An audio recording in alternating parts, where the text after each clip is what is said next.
Si je vous demande, c'est quoi la science la plus exacte? Les maths. Non, ce sont des sciences abstraites. C'est quoi la science la plus exacte? Les sciences expérimentales. Ce sont les sciences expérimentales. Hein? Lorsque tu fais quelque chose, hein? Ce sont les sciences expérimentales. Ce sont les sciences, on appelle ça les sciences exactes. Pourquoi? Parce que l'expérience, elle fait quoi? Hein? Lorsque tu refais l'expérience à chaque fois, tu as le même résultat. Tu refais la même expérience, tu as toujours le même résultat. Ça dit quoi? Ça te dit que cette vérité-là est exacte. Cheikh Hamza Youssef, un des restaurateurs, il dit, il n'y a pas une science plus exacte. Il redit ce qu'Imam Ghazali lui-même va nous dire avec ces termes. Mais Hamza Youssef, qu'Allah subhanahu wa ta'ala le protège, il a utilisé la terminologie de science exacte. Il a dit, il n'y a pas une science plus exacte que l'expérience spirituelle. Parce qu'elle se réplique parfaitement. Tu prends une personne qui a vécu à l'Est, une autre personne qui a vécu à l'Ouest, ils ne partagent même pas la même culture, même pas la même langue, rien. Celui-là, celui-là, il s'engage dans l'expérience spirituelle. Cette personne-là s'engage dans l'expérience spirituelle et il parle de la même chose vers la fin sans avoir lu les livres l'un de l'autre. Et là, vous allez trouver des exemples.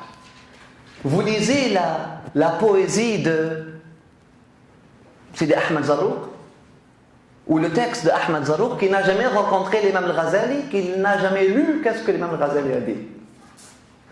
Les deux étaient des restaurateurs.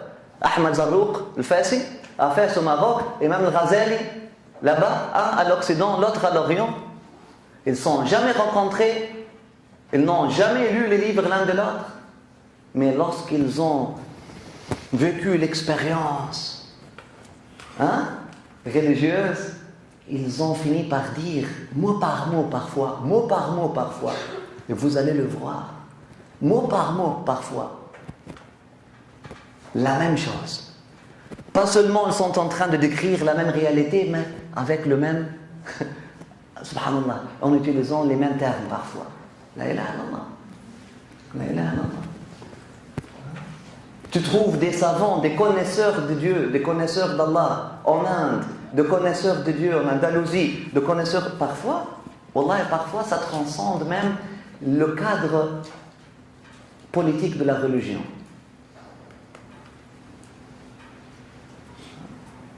Ça déborde maintenant. Tu lis quelqu'un qui a vécu l'expérience divine dans la tradition chrétienne, ou dans la tradition juive, ou dans la tradition bouddhiste, mais qui a vécu vraiment l'expérience. Qui cherchait pour vrai Dieu. Il cherchait Dieu pour vrai. Il ne s'est pas contenté à parler de Dieu. Il a voulu vraiment s'engager à un discours avec Dieu. Mais en partant de ce qu'il a entre ses mains. En partant de ce qu'il a entre ses mains.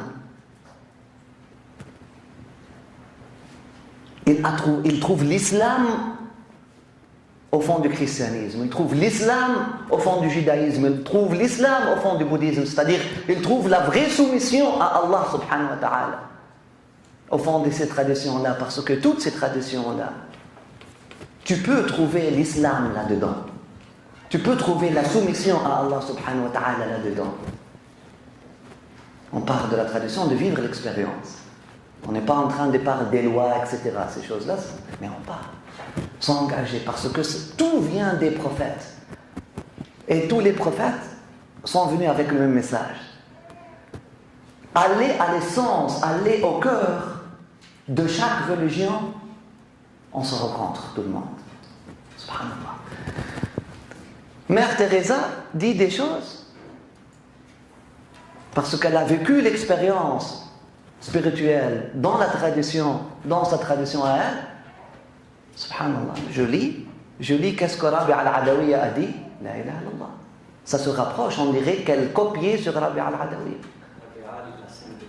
Oui, Rabi al-Hassan de Bagdad, qui a commencé d'une tradition islamique. Mais, subhanallah, on parle de lorsqu'on s'engage dans l'expérience religieuse, là on dépasse tout. Là on dépasse tout.